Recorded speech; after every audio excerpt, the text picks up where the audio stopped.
Hello and welcome to the follow-up video from our Storytime session where we read the Gruffalo. Now today I'm going to show you how to draw your very own Gruffalo picture. So we're going to go straight in. We've got our white paper and our pens all ready, and we're going to use we're not going to do a straight copy of picture from the story.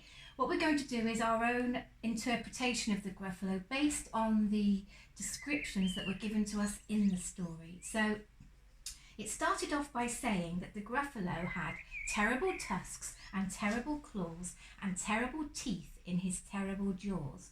So let's start at the head, and we'll start by doing some horns going this way. Now in the original story they point outwards, ours are going to point backwards.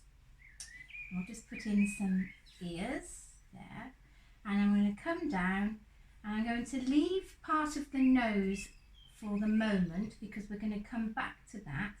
We're going to go in and do part of the mouth so that we can put in a tusk, and then like that, and we will come back and we will leave the mouth area like that for the moment.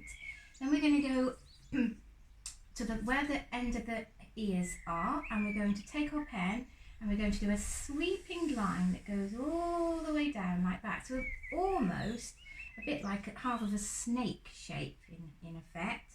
And then we're going to come back and we'll just add in the rest of that area, and then we're going to put in a lovely big belly.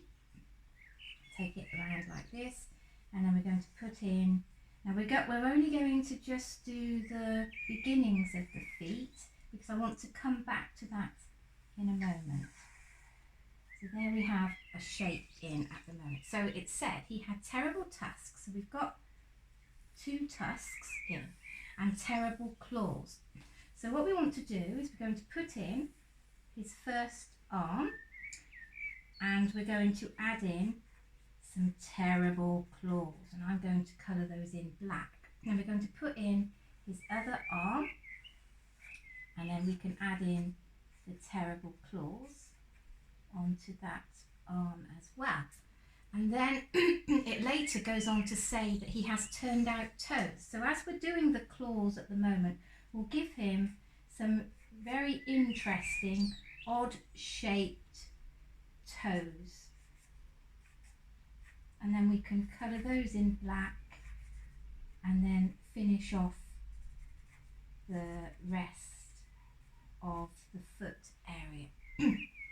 Now it also said that he had terrible teeth in his terrible jaws, so we need to get in some terrible teeth to put in some top and bottom like that.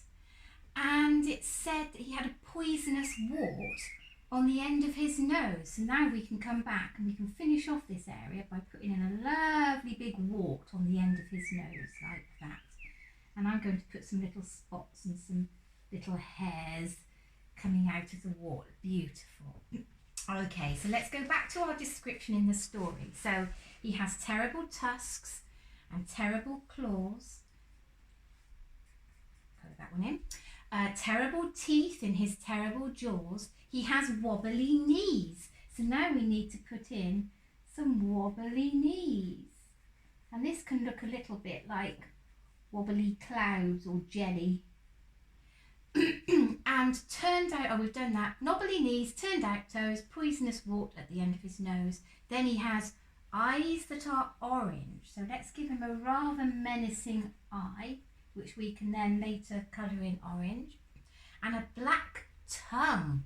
So now we can come back up to the mouth and we can put in a black tongue like that, and we can have some little droplets coming off the tongue like that and purple prickles all over his back.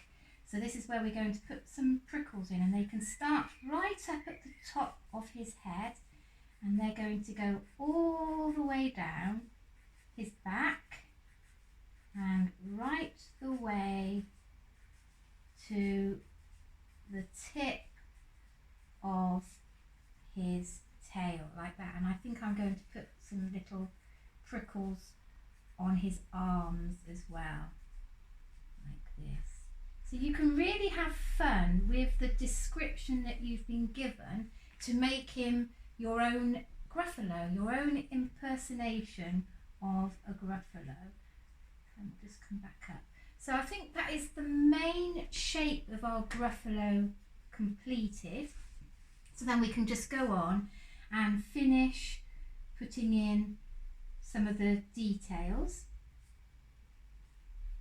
So I'm going to put some lines through him. I'm going to give him a little bit of detail to the ears.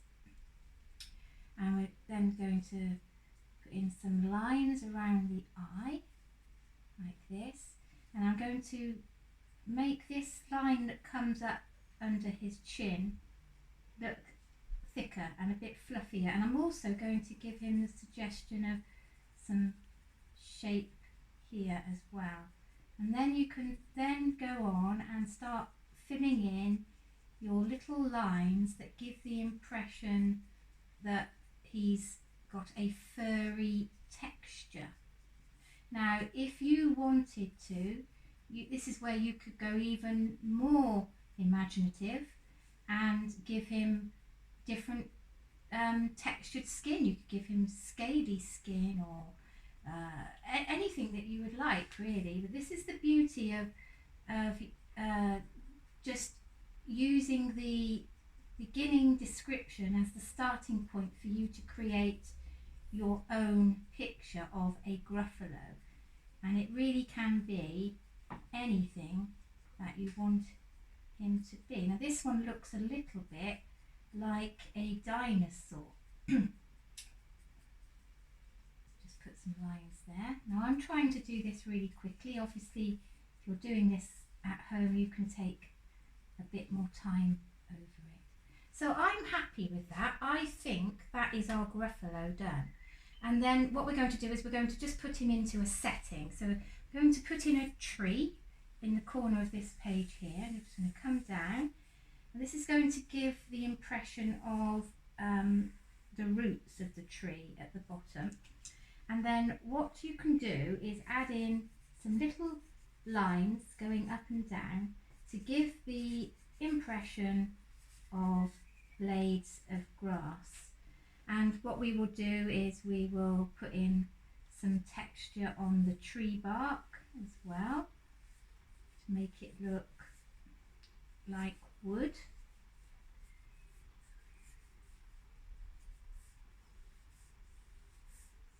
Some quick strokes like this.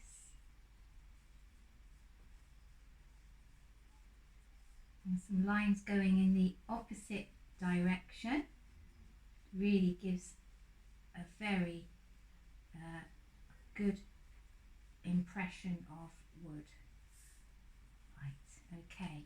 And then what we're going to do is, in the story, it talks about rocks quite a bit. I can't remember which creature came out from behind the rock. It might have been the snake, but he does live in a log pile house from what I can remember. But we will put in some rocks. Now I'm just drawing the top half of the rock shape, and then at the base of the rock I'm doing some very quick pen strokes to give the impression that it's grass at the base of the rock.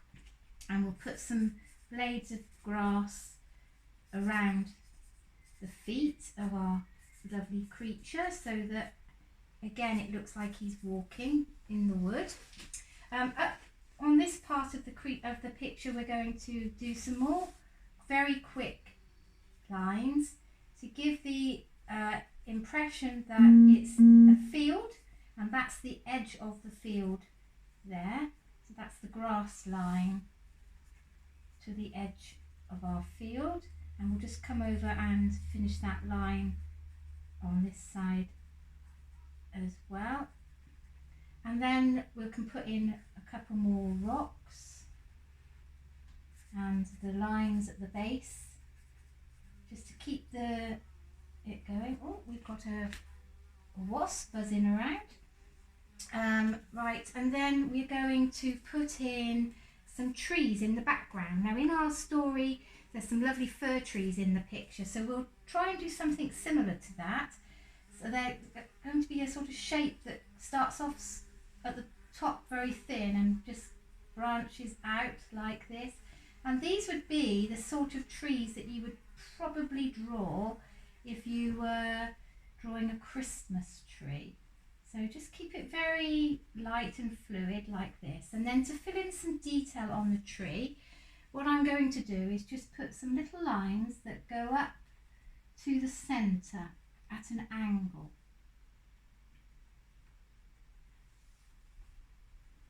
Like this.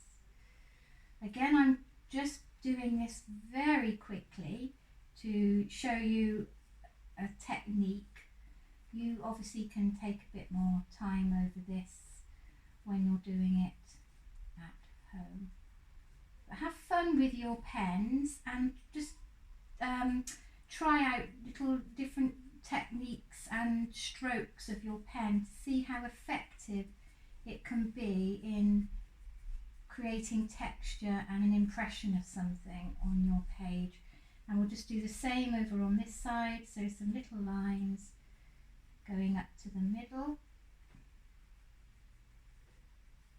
at an angle, and then on the other side going back down at the other angle, and then some little lines going down through the middle like that. And I think we're pretty much almost there.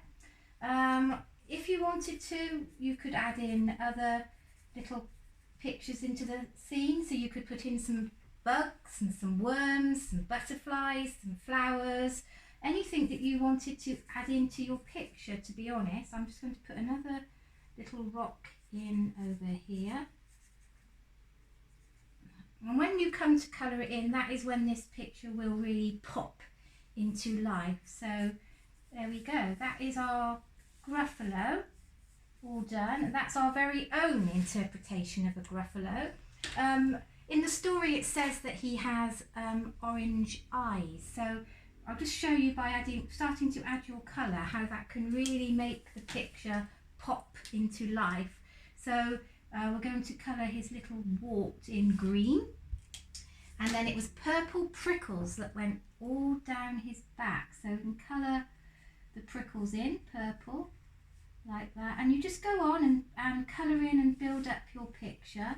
He can be any colour that you want him to be. I have drawn a picture already, and I did follow the book a bit more closely and make him brown as he is in the actual story, but yours, Gruffalo, could be any colour that you want him to be. So I hope you will enjoy having fun with that one. If you're able to send any of your pictures in to us, it would be lovely to see them, and I will see you very soon for my next video. Take care. Bye bye.